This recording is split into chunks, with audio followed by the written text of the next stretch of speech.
Hello,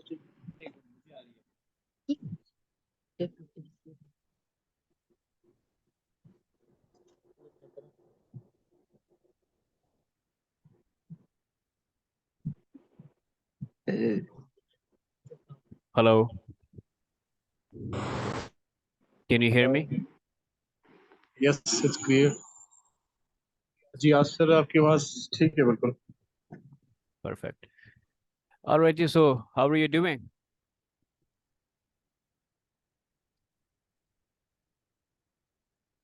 Everyone, how are you doing?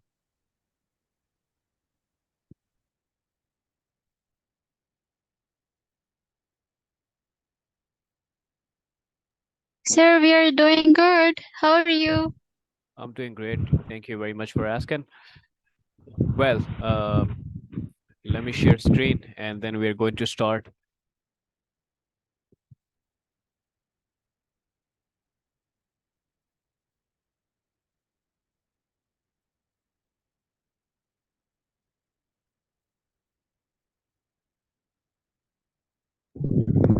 Hello हाँ जी। Yeah, I'm here. Please wait for a second, huh? Okay alright.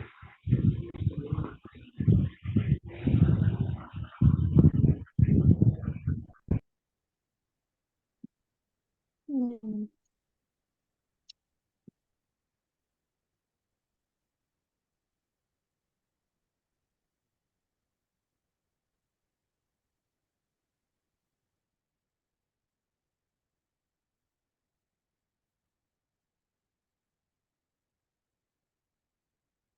Here we go.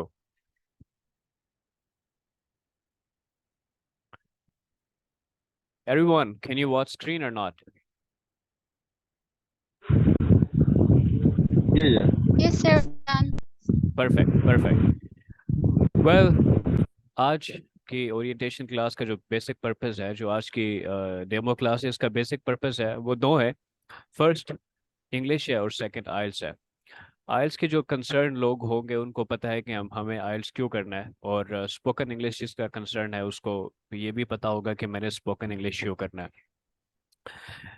चूंकि आजकल का जो दौर जा रहा है, आजकल का जो टाइम जा रहा है, इसमें बहुत ज़्यादा ज़रूरी हो गया हमारे लिए, मैंडेटरी हो गया हमारे लिए, एसेंशियल हो गया कि हम इंग्लिश लैंग्वेज को पढ़ें, उसको सीखें, उसमें एक्सपर्टीज लें और उसमें इतने माहिर हों कि ताकि हम अपनी डेली लाइफ की जितनी भी एक्टिविटीज़ हैं वो अच्छे से परफॉर्म कर सकें।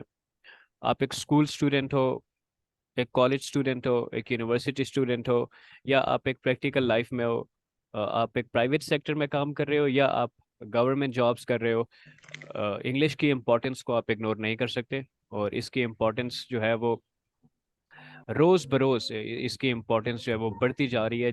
अब दुनिया चूंकि ग्लोबल विलेज बन गया, तो हमने जितना भी काम करना है, हमने जितनी भी एक्टिविटीज करनी है, चाहे वो ऑनलाइन करनी है, चाहे वो ऑफिस में करनी है, चाहे वो स्कूल्स में करनी है, जहाँ पर भी करनी है, वो सारी मोस्टली इंग्लिश में होती हैं। और हमारा जो करिकुलम है उसमें भी चीज़ें इंग्लिश में ही है। सो सबसे पहली चीज़ ये है कि हमें इंग्लिश की अंडरस्टैंडिंग है कि नहीं है। जब इंग्लिश की अंडरस्टैंडिंग नहीं होती तो फिर क्या होता है कि बच्चे क्रैमिंग की तरफ जाते हैं, बच्चे रटलाइजेशन की तरफ जाते हैं, और वो रटा जो होता है वो उनको स्पॉइल कर देता है, उनके कॉन्सेप्ट्स को स्पॉइल कर देता है, उनकी जो बेस होती है, जो उनकी जो बुनियाद होती है उसको स्पॉइल कर देता है, और हम आगे जाके अपनी प्रैक्टिकल लाइफ में फेल हो जाते हैं। आप पाकिस्तान के सभी एग्जाम्स देख लो, वो सारे इंग्लिश में कंडक्ट किए जाते हैं। अब पाकिस्तान में सभी आप ऑफिशियल लैंग्वेजेस की बात करो जिसमें हमारे सरकारी डॉक्यूमेंट्स छपते हैं, वो सारे भी इंग्लिश में होते हैं। अब इस सब को कहने का मतलब क्या है? इस सब को कहने का मतलब ये है कि आजकल जिस दौर में हम रह रहे हैं, या आजकल जो दौर जा रहा है, इसमें इम्पोर्टेंस, इसमें जो इंग्लिश लैंग्वेज की इम्पोर्टेंस है उसको हम डिनाई नहीं कर सकते। जब हम उसको डिनाई नहीं कर सकते तो फिर हमारे पास दो ऑप्शन बचते हैं। जी सकलेन, आप कुछ पूछना चाह रहे हैं? Sakleen, Heather, do you want to ask any question?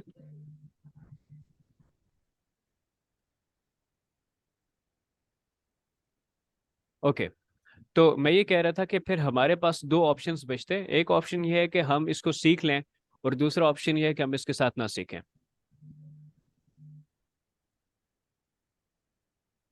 Okay, perfect. हमारे पास दो ऑप्शंस बचते हैं। एक ऑप्शन ये है कि हम इसको सीखें, और दूसरा ऑप्शन ये बचता है कि हम इसको इग्नोर कर दें, हम इसको ना सीखें। बट यहाँ पे जो क्लास कंडक्ट हो रही है वो उन लोगों की हो रही है, या यहाँ पे जो लोग मौजूद है वो लोग मौजूद है जो इसको सीखना चाहते हैं। अब इसके सीखने के कुछ प्रोसेसेस हैं, इसके सीखने के कुछ स्टेजेस हैं, इसके सीखने के कुछ लेवल्स हैं। अब दुनिया में हर एक चीज़ जो होती है वो नीचे से ऊपर जाती है, वो फंडामेंटल से, वो बेस से ऊपर जाती है, और वो अपनी हाइट तक, अपनी असेंडेंसी तक पहुंचती है। तो यहाँ पे बेसिकली जो सबसे पहले बात होगी वो फाउंडेशन की बात होगी। जब भी मैं फाउंडेशन की बात करता हूँ तो फाउंडेशन का मतलब होता है बुनियाद। ठीक है, जब भी आप बिल्डिंग बनाते हो या जब भी आप घर बनाते हो, तो उसकी जब बुनियाद ठीक नहीं होती तो क्या होता है कि वो जो घर होता है वो कोलैप्स कर सकता है, वो किसी भी वक्त गिर सकता है, वो किसी किसी भी वक्त कोई भी डिजास्टर आ सकता है और वो गिर सकता है। लेकिन जब उसकी बुनियाद स्ट्रांग होगी तो वो बहुत सी शिद्दतों को, वो बहुत सी एक्सट्रीम कंडीशंस को, वो बहुत सी एक्सट्रीम सिचुएशंस को वो क्या कर लेता है, वो बर्दाश्त कर लेता है। और उसके बाद क्या होता है, उसके बाद होता है ये कि वो खड़ा रहता है। हमारी जो स्कूलिंग होती है, या मैं पाकिस्तान की स्कूलिंग की बात करूं तो पाकिस्तान की स्कूलिंग में जो हमारा गवर्नमेंट सेक्टर है, या जो हमारे वो स्कूल्स हैं जो कि एलीट स्कूल्स नहीं है। अब एलीट स्कूल्स में ये होता है कि वहाँ पे इस चीज़ को प्रैक्टिस किया जाता है। मगर जो हमारे जो नॉर्मल गली मोहल्लों के स्कूल्स होते हैं ना, तो वहाँ पे कम्पिटेंट टीचर्स होते हैं, और ना ही वहाँ पे इस चीज़ के बारे में कोई चीज़ इतनी डेप्थ में सिखाई जाती है, जिसका सबसे ज़्यादा नुकसान किसको होता है, स्टूडेंट को होता है। तो मैं बात सबसे पहले शुरू करूंगा बेसिक से। बेसिक क्या है? बेसिक उन लोगों के लिए है कि जिनको बिल्कुल एबीसी आते ही नहीं है, जिनको पता ही नहीं है कि इंग्लिश हम कैसे बोल सकते हैं, या वो लिख भी नहीं सकते। इवन के एक सेंटेंस भी उनके लिए लिखना बहुत ही मुश्किल हो जाता है। तो जब उनके लिए एक सेंटेंस लिखना मुश्किल हो जाता है तो ना वो इंटरप्रेट कर पाते हैं, ना वो उसको समझ पाते हैं, ना वो उसको बोल पाते हैं, ना वो उसको पढ़ पाते हैं। तो उनके लिए लाइफ बहुत मुश्किल हो जाती है। और सबसे पहले बेसिक, अच्छा, और फिर बात ऐसी होती है कि कुछ लोग ऐसे हैं कि जो ये समझते हैं कि उनका बेसिक ठीक है, मगर उनका बेसिक ठीक नहीं होता। वो कैसे? जब कभी भी आप बात करते हो या जब कभी भी आप अपने आप को एक्सप्रेस करते हो, तो वो एक स्पेसिफिक टेंस में करना पड़ता है। वो उसके लिए स्पेसिफिक वर्ड्स, उसके लिए स्पेसिफिक सेंटेंसेस इस्तेमाल करने पड़ते हैं। क्या वो आप स्पेसिफिक वर्ड्स या स्पेसिफिक सेंटेंसेस या जिस तरीके से वो एक स्ट्रक्चर है उसको फॉलो कर रहे हो कि नहीं कर रहे? अगर तो आप उस स्ट्रक्चर को फॉलो कर रहे हो तो इसका मतलब है कि आपकी बेसिक्स ठीक है, और अगर आप उसके स्ट्रक्चर को फॉलो नहीं कर रहे तो इसका मतलब है कि आपके कॉन्सेप्ट्स ठीक नहीं है। मैं आपको मिसाल ऐसे दूंगा कि हमारे जो मैथमेटिक्स के ऑपरेशंस है, जैसे कि मल्टीप्लिकेशन है, एडिशन है, डिवीजन है, और सब्ट्रैक्शन है। अब इसके कुछ बेसिक रूल्स होते हैं, वो रूल्स हमने फॉलो करने होते हैं।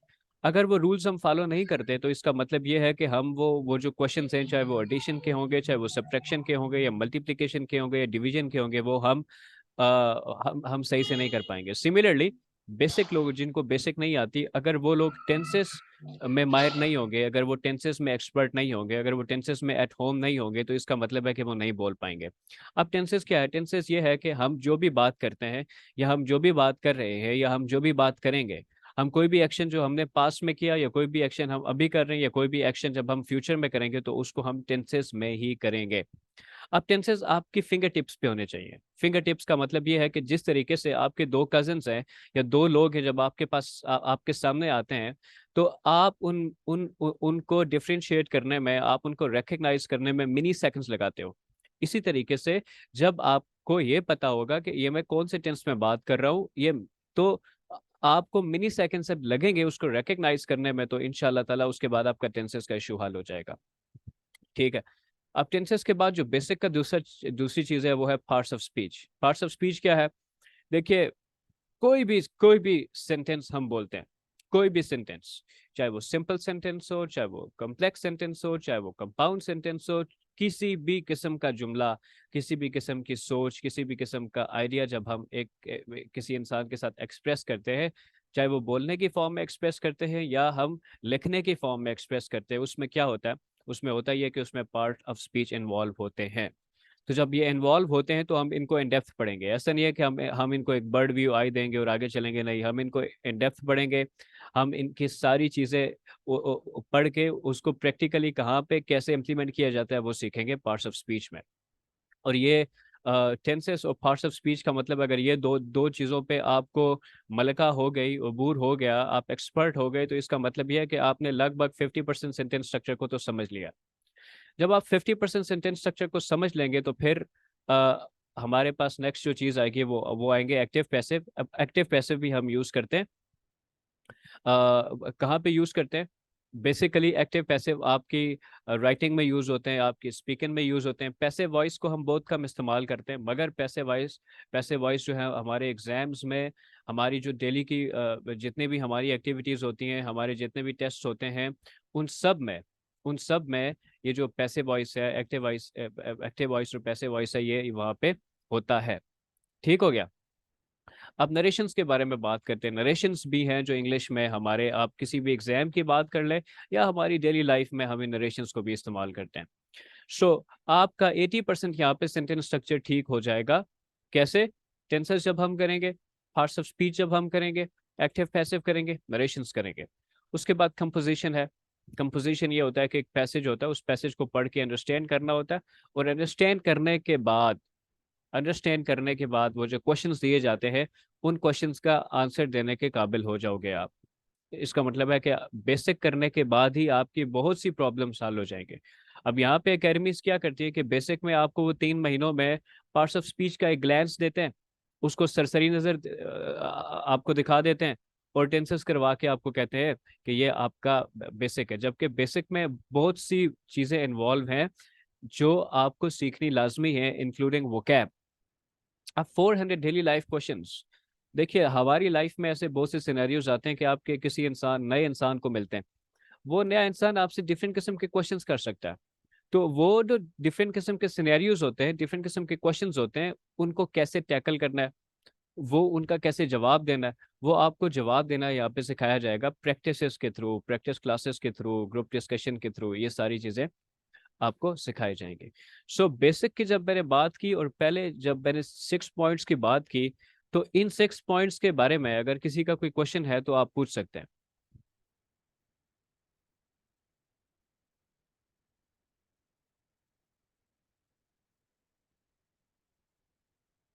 किसी का कोई क्वेश्चन नहीं है? Okay, moving next. अब नेक्स्ट है जो बेसिक में ही है, उसमें 1000 फॉर्म ऑफ वर्ब्स। देखिए, जितने भी एक्शन हम अपनी डेली लाइफ में करते हैं, जितने भी एक्शन, छोटे से छोटा, बड़े से बड़ा, इवन के बैठना, देखना, सांस लेना, सोचना, हरकत करना, कुछ भी करना, वो हमारा एक्शन कहलाता है, हमारा वर्ब कहलाता है। और ये एक सेंटेंस का एक वाइटल पार्ट होता है। इसका जो रोल होता है सेंटेंस में, वो बहुत ही इम्पोर्टेंट होता है। हम जो हमारा बेसिक होगा उसमें 1000 फॉर्म ऑफ वर्ब्स पढ़ेंगे, और फिर हम सीखेंगे कि किस तरीके से हम फॉर्म ऑफ वर्ब्स से नाउन बना सकते हैं, किस तरीके से। अब ये जो वर्ड है, sir I have pronunciation issue, okay आपके, ठीक है, मैं आप आगे आके इस पे डिस्कस कर लेंगे। अच्छा, फिर उसके बाद है 2000 वोकैब वर्ड्स। अब वोकैब क्या होता है? वर्ड बैंक होता है। ठीक है, आपके पास जखीरा होता है। मैं आपको ऐसे मिसाल दे सकता हूँ कि एक इंसान है जिसकी जेब में 1 लाख रुपया पड़ा है, और एक इंसान है जिसकी जेब में 1000 रुपया पड़ा है। तो वो इंसान जिसकी जेब में 1 लाख रुपया पड़ा होगा, उसके पास ऑप्शंस ज्यादा होंगे उसको स्पेंड करने के, उसको खर्च करने के। जबकि जिसके पास ऑप्शंस ही लिमिटेड है, जिसके पास ऑप्शंस ही नहीं है, तो जिसके पास 1000 रुपया, तो उसमें तो उसके पास ऑप्शंस ही नहीं है। तो जितना ज्यादा वो कैब आपके पास होगा, जितना ज्यादा साउंड वो कैब आपके पास होगा, जितना ज्यादा कंक्रीट किस्म का वो कैब आपके पास होगा, और रेलिवेंट वो कैब आपके पास होगा, तो आप अपना जो ग्रामर है, फिर आप उसको वो कैब के थ्रू एक अच्छे तरीके से क्या करोगे, आप उसको यूटिलाइज करोगे, आप उसको एक्सप्रेस करोगे, आप उसको बता रहे हैं। इन सबको एक्सप्लेन करेंगे जी, मैं सबको एक्सप्लेन करूंगा, मैं कर रहा हूँ, 1 बाय 1 कर रहा हूँ सबको। अच्छा, उसके बाद उर्दू टू इंग्लिश ट्रांसलेशन। देखिए, हमारी मादरी जबान तो उर्दू है। इसका मतलब ये है कि हमारी जितनी भी बेसिक प्रोग्रामिंग की गई है, हमारी जितनी भी बेसिक प्रोग्रामिंग की गई है, वो सारी प्रोग्रामिंग उर्दू लैंग्वेज में की गई है। तो जब वो उर्दू लैंग्वेज में की गई है, या हम लोगों में से जब कोई पठान होगा तो वो पश्तो में सोचेगा, पंजाबी है तो वो पंजाबी में सोचेगा, सराइकी है तो वो सराइकी में सोचेगा, गिलगिती है तो वो उसमें सोचेगा, कश्मीरी है तो वो उसमें सोचेगा, बलोची है तो वो उसमें सोचेगा। तो फिर हमारा ये प्रोसेस होता है कि हम उससे सबसे पहले अपनी अपनी अपनी मदर लैंग्वेज में सोचते हैं, मदर लैंग्वेज के बाद हम उसको उर्दू में ट्रांसलेट करते हैं, उर्दू के बाद हम उसको इंग्लिश में ट्रांसलेट करते हैं। लेकिन कभी भी उर्दू से इंग्लिश में जब हम ट्रांसलेट करते हैं तो वो वर्ड बाय वर्ड नहीं होती है, वो फ्रेजल होती है, वो फ्रेजल ट्रांसलेशन होती है। लेकिन लोगों ने उसको वर्ड बाय वर्ड जब किया तो वो बहुत ही कॉम्प्लेक्स सिचुएशन बन जाती है। तो इंशाल्लाह जब आप ये ट्रांसलेशन करेंगे, उर्दू टू इंग्लिश ट्रांसलेशन करेंगे, तो ना सिर्फ आपका टेंसेस पे उबूर होगा, बल्कि साथ साथ में आपने जो बाकी चीज़ें भी की होंगी उसके भी कॉन्सेप्ट आपके पक्के होंगे, और डेली लाइफ में जो आपकी प्रॉब्लम्स आती हैं वो भी आपकी उस पे भी आप ओवरकम कर लेंगे। नंबर 10th पॉइंट है, इम्पोर्टेंट है, वो इम्पोर्टेंट इसलिए है कि आप इस लेवल पे आके जब आपकी ये सारी चीज़ें बेसिक मसले हल हो जाएंगे तो फिर आपको छोटे छोटे छोटे टॉपिक्स दिए जाएंगे कि भाई ये टॉपिक है, इस पे आपने प्रेजेंटेशन देनी है। प्रेजेंटेशन क्या है कि मैं आपसे पूछ लूंगा कि आपको एक टॉपिक दे दूंगा कि अपने एक होम टाउन पे आपने क्या करना है, एक प्रेजेंटेशन देनी है। तो आपने उस पे उसको प्रिपेयर करना होगा।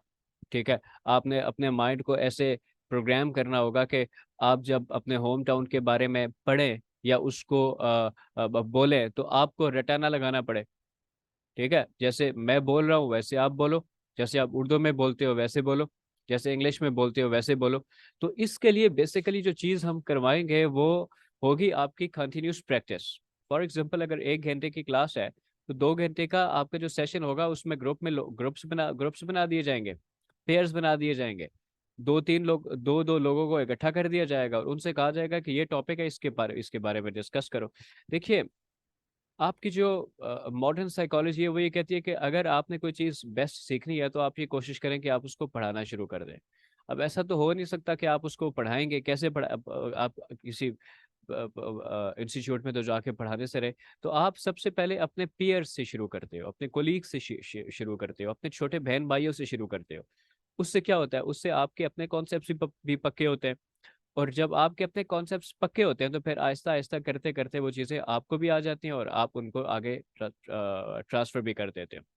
तो डायलॉग्स और प्रेजेंटेशंस का मतलब ये है कि आपके कॉन्फिडेंस के इश्यूज को आपको एलोक्वेंट बनाने के लिए, आपको फ्लुएंट बनाने के लिए ये एक अटेम्प्ट होगी, और ये है बेसिक कोर्स। और इस बेसिक कोर्स में हम ये सारी चीज़ें करेंगे। ठीक है, बेसिक कोर्स के बारे में अगर किसी का कोई क्वेश्चन है तो please ask.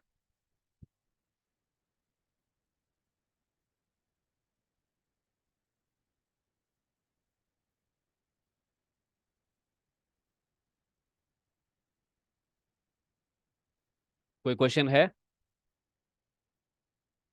Anybody? Okay, Yes, sir. Everything is clear. Perfect perfect. तो अब हम जाते हैं एडवांस लेवल पे। देखिए, जब आपको एक बेसिक बेसिक आप यूँ समझ लें कि आपने अभी नूरानी कायदा पढ़ा। ठीक है, तो नूरानी कायदा पढ़ने के बाद जो नेक्स्ट स्टेप होता है वो होता है पारा पढ़ना, उसको शुरू करना अलिफ लाम मीम से। सर आयल्स और पीटी का किधर जाके, भाई साहब वो भी आपको बता देंगे इस एडवांस के बाद में। आप वो नेक्स्ट टॉपिक वही है आप, ठीक है, तो टेंशन ना लें आप। तो देखिए, जब आप नूरानी कायदा ख़त्म करते हैं, हम सब ने नूरानी कायदा पढ़ा है, तो नूरानी कायदे में जब हम उन बेसिक्स को, उन चीज़ों को समझते हैं और समझ के आगे जाते हैं तो फिर हमें कुरान पढ़ना हमारे लिए मुश्किल नहीं होता, क्योंकि वो सारी बेसिक्स, वो सारे मुखरिज, वो सारे ओरिजिन्स ऑफ साउंड्स हम वहाँ पे कर चुके होते हैं, हम वहाँ पे पढ़ चुके होते हैं। फिर हमारे लिए लफ्ज़ को मिलाना, उसको मिला के पढ़ना, शद को शद समझना, मद को मद समझना, जेर को जेर समझना, पेश को पेश समझना, उसको फिर हमारे लिए इजी हो जाता है। जब आप बेसिक करेंगे तो इसका मतलब है कि आपने नूरानी कायदे को एक बहुत ही अच्छे तरीके से किया। उसके बाद क्या रह जाता है, उसके बाद एडवांस लेवल आ जाता है। अब एडवांस लेवल वो लेवल है कि जो आपको प्रोफेशनलिज्म की तरफ लेके जाता है, जो आपको अर्निंग की तरफ लेके जाता है, जो आपको पैसा कमाने की तरफ लेके जाता है। पैसा आप आजकल अगर आप लोग सोशल मीडिया को यूज़ करते हो, या आप लोग फ्रीलांसिंग से वाकिफ़ हो, या अगर आप ऑनलाइन अर्निंग से वाकिफ़ हो, तो आपको ये समझ जाना चाहिए कि किस तरीके से लोग ब्लॉग से पैसे कमाते हैं, आर्टिकल राइटिंग से पैसे कमाते हैं, और बहुत सी ऐसी चीज़ें हैं कि जब वो अपनी सर्विसेज लिख के जिसको हम इन शॉर्ट कंटेंट राइटिंग बोलते हैं, कंटेंट राइटिंग के थ्रू वो पैसा कमा रहे होते हैं। ठीक है, तो ये वो स्टेज है कि जो आपको पैसा कमाने की तरफ लेके जाएगा। अगेन मैं आपको एक चीज़ बता दूं कि इसमें ये जो लर्निंग होता है ये टू वे एफर्ट होती है, टू वे प्रोसेस होता है। एक ये कि मैं इंफॉर्मेशन थ्रो कर रहा हूँ और मैं गाइड कर रहा हूँ, तो जब मैं आपको गाइड कर रहा हूँ ना, तो आपने उस गाइडेंस पे, आपने उन एडवाइसेस पे, आपने उन पीसेस ऑफ एडवाइसेस पे काम करना है ऑनेस्टली।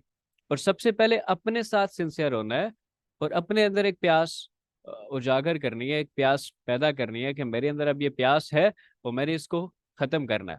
अब देखिए, प्यास का एक जो नेचुरल जो फेनोमेना है वो ये है कि जब कभी भी हमें किसी चीज़ की तलब होती है, या जब कभी भी हमें किसी चीज़ की प्यास होती है, तो हम उसकी तरफ दौड़े भागते हैं। पानी पीना है, मुझे प्यास लगी है, मैं भाग के जाऊंगा उसको। ऐसा नहीं है कि मुझे हर हर 30 सेकंड के बाद या 30 मिनट के बाद मैं प्यास और मुझसे कोई कहेगा हाँ तूने पानी पीना है, मैं कहूँगा हाँ मैंने पानी पीना है, मुझे कोई पानी दे जाए आके। ऐसा नहीं होता।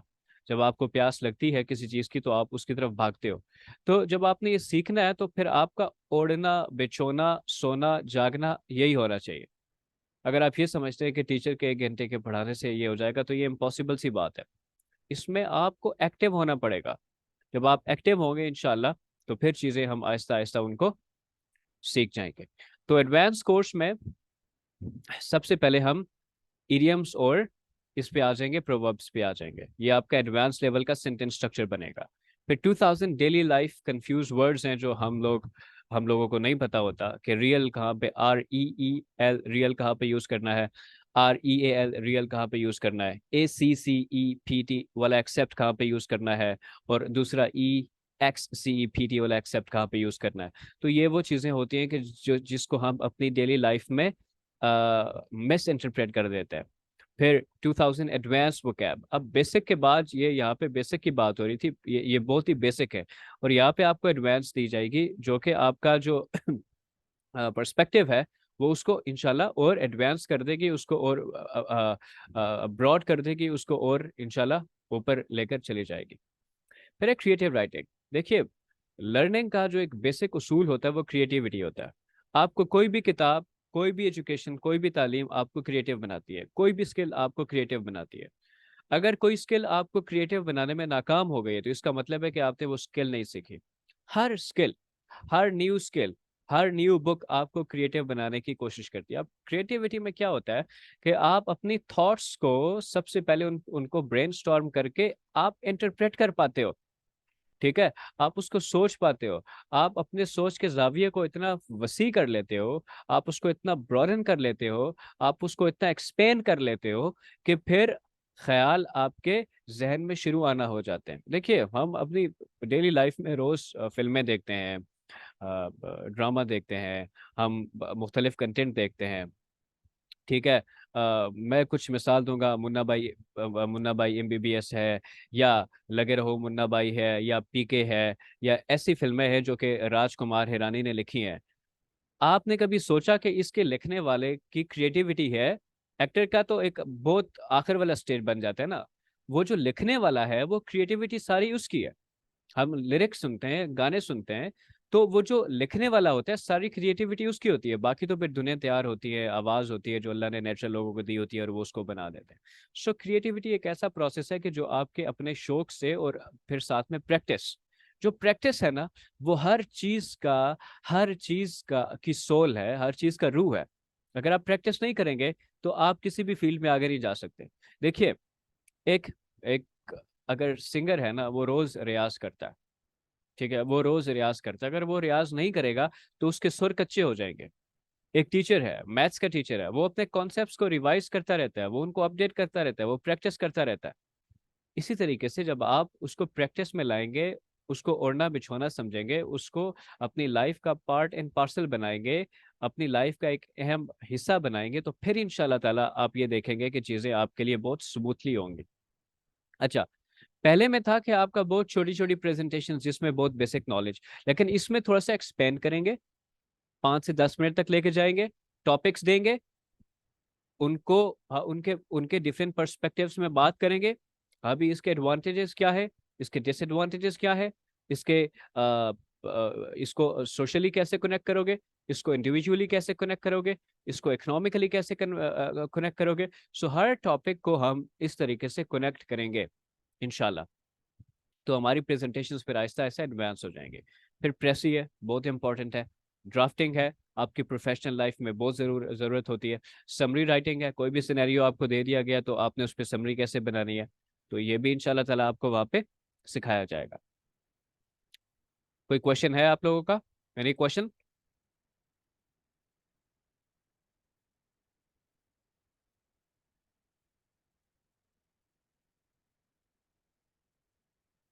Alright, okay. Next one is group discussion. Next one is group discussion.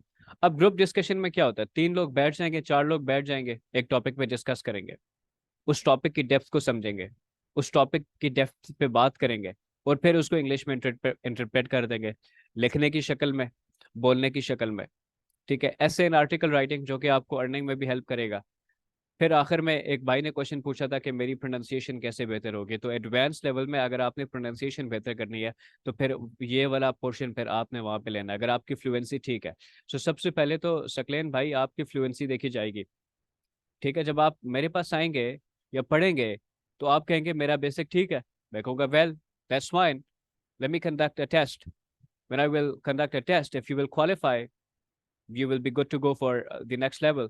अगर नहीं तो first you have to take those basic classes and then you will move ahead.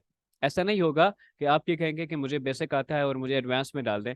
अगर आप बेसिक के उस क्राइटेरिया पे आप पूरे ही नहीं उतरते तो मैं आपको कभी भी एडवांस लेवल पे नहीं डालूंगा। ठीक है, तो उसमें फिर हम एक्सेंट ट्रेनिंग करेंगे, प्रोनाउंसिएशन सीखेंगे, फोनेटिक्स सीखेंगे, वर्ड्स का ओरिजिन सीखेंगे, वर्ड्स कैसे किस तरीके से कि कौन कौन सी साउंड्स कैसे निकलती है, क्यों निकलती हैं, इनके पीछे क्या बैकग्राउंड है। और फिर पब्लिक स्पीकिंग जो कि आजकल बहुत मार्केट में है, पब्लिक स्पीकिंग। हर दूसरा बंदा 8-10 बंदे बिठाए होते हैं और वो पब्लिक स्पीकिंग कर रहा होता है। तो बेसिकली कहीं ना कहीं उसका कॉन्फिडेंस होता है और फिर वो साथ में आगे और उसको कैश कर रहा होता है। प्रेजेंटेशंस होती हैं एडवांस लेवल की। और इंटरव्यू क्रैकिंग स्किल्स, जहाँ पे आप जाते हैं इंटरव्यू में कैसे बैठना है, आपका आई कांटेक्ट कैसे होना चाहिए वहाँ पे, आप आपकी मूवमेंट्स ऐसी कौन सी मूवमेंट्स हैं जो आपने करनी है, कौन सी मूवमेंट्स हैं ऐसी जो नहीं करनी, आपका बिहेवियर कैसा होना चाहिए इंटरव्यूअर के सामने, आपने फियर को कैसे ओवरकम करना है। ये वो सारी चीज़ें एडवांस में फिर इंशाल्लाह ताला आपकी वहाँ पे पर्सनैलिटी ग्रूमिंग पे भी काम होगा।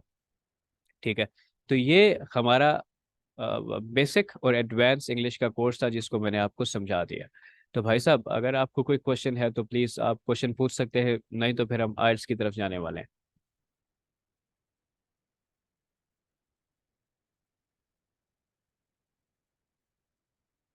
एनी बारी एनी क्वेश्चन?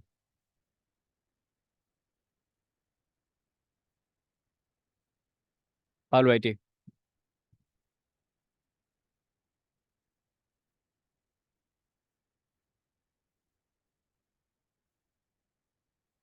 अच्छा, तो भाई साहब ऐसा है कि मीटिंग एंड कर रहा हूँ, और जो दोबारा मीटिंग स्टार्ट करूँगा तो वहाँ पे आइल्स के बारे में बताऊँगा। ठीक है, और इस मीटिंग को मैं स्टॉप कर रहा हूँ। आप स्टे ट्यून्ड। ठीक है, मैं आपके लिए एक नया लिंक जारी करने जा रहा हूँ। ठीक है, और इंशाल्लाह फिर हम आइल्स पे बात करेंगे। ठीक है, थैंक यू वेरी मच।